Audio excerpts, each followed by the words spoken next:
So the men's 3,000-metre steeplechase underway then in a rather damp Gus Hiddink Stadium.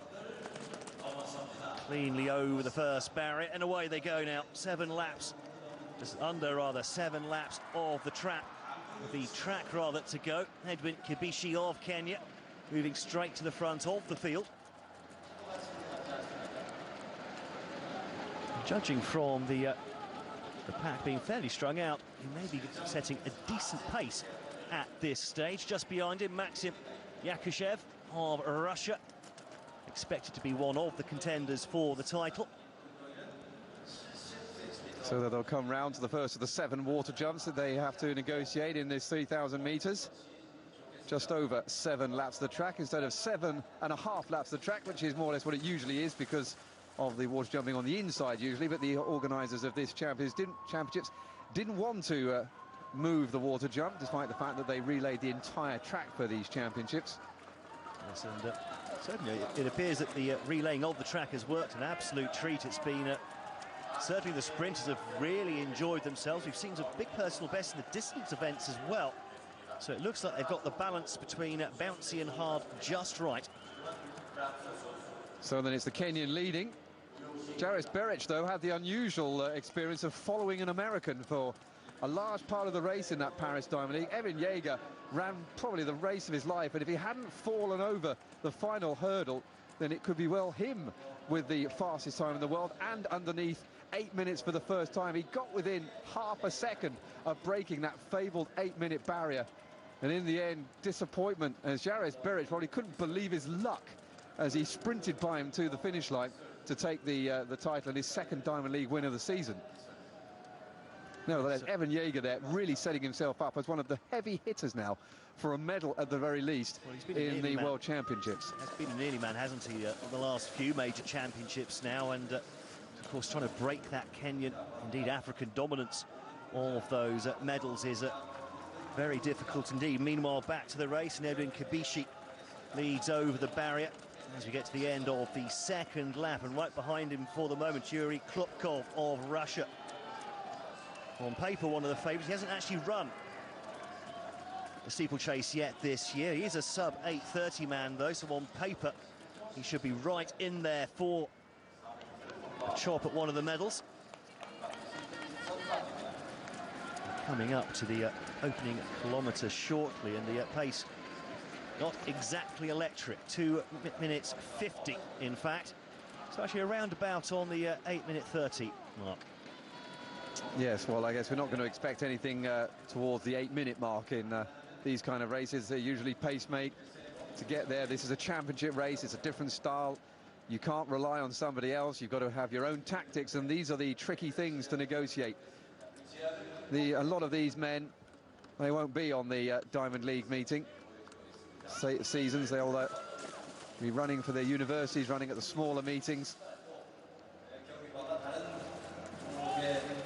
And that's always the challenge for these big stars, when you get pace-made through these races around Europe, around the world in the Diamond League. It's a very different experience when you actually have to think for yourself at a championships. Yeah, so Kivistik still leading away from Klopkov, also at Martin Grau, the man with the lowest personal best in the field now, looming up on their shoulders in 3rd place, with Kaur Kivistik of Estonia also right up. He's an 8:33 man himself, knocked 6 seconds off his personal best back in May earlier this year, 5th in the European Junior Championships a couple of years ago, and those 4 now just starting to ease a little gap away from the rest of the field. And in fact, I think we've just seen Kivistik now add a little bit of pace into this race as well, as he just opens up a couple of metres on Klopkov. Quickly though, Klopkov just getting back on his shoulder again as we approach the water jump.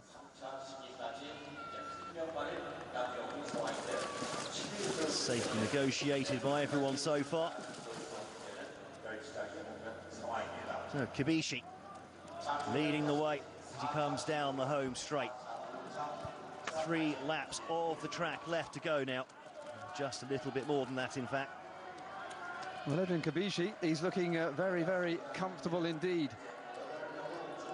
almost casual.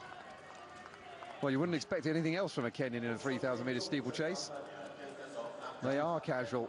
They do have that wonderful ability to make the amazing seem almost easy. Well, the thing about this is the unusual occurrence of a Kenyan having to do everything on his own, because usually they hunt in packs in the major championships, the Kenyans. And in this one, though, there's only one in this race, so he's having to do all the work himself. It's a fairly unusual one. He's pacemaking everybody in single file.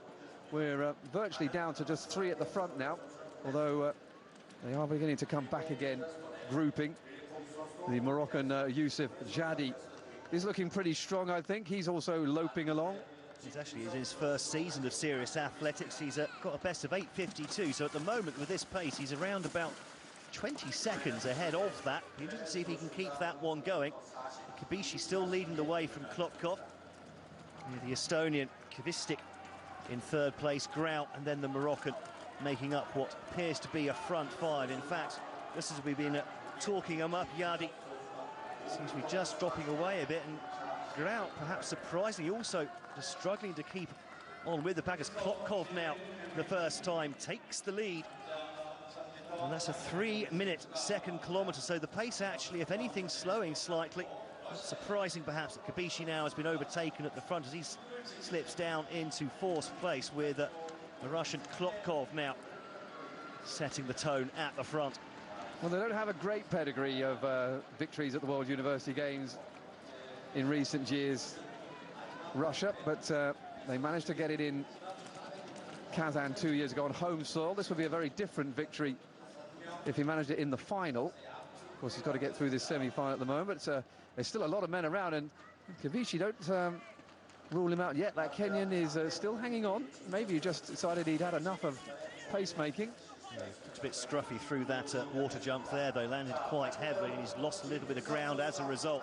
And now there's a real burst of freight pace at the front, and it's Grau from Germany now accelerating into that hurdle. We've got just over a lap to go. It's Grau, Klopkov and Kivistik now, the 1, 2, 3. Those 3 pulling away from Kivistik. Just under 400 metres left to go. Kivistik again, rather climbing over that hurdle just after the start-finish line. And it's Grau pulling away now at the front. Klopkov digging deep, trying to keep up with the German. Grau, Klopkov, those two looking the 2 strong at the moment. Kivistik also now, though, putting in a big spurt down that back straight. Maybe he's going to have something to say about just who is going to take this gold medal. Grau smoothly over that hurdle as they now come into the water jump for the last time. Grau now with about 10 metres on Kivistik, with Klopkov, perhaps surprisingly, just dropping off the pace. And it's Grau now as he enters the home straight, looking over his shoulder once, as checking where Kivistik is, and he's actually just starting to gain on the German. Grau slows down slightly awkwardly over the hurdle, but now accelerates away, and it's going to be gold for Germany.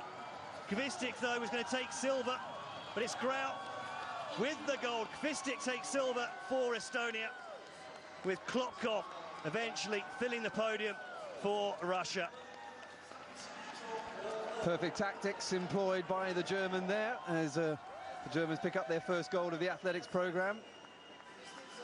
Terrific run by the 23-year-old who runs for Höchstadt Eich. Well, he showed his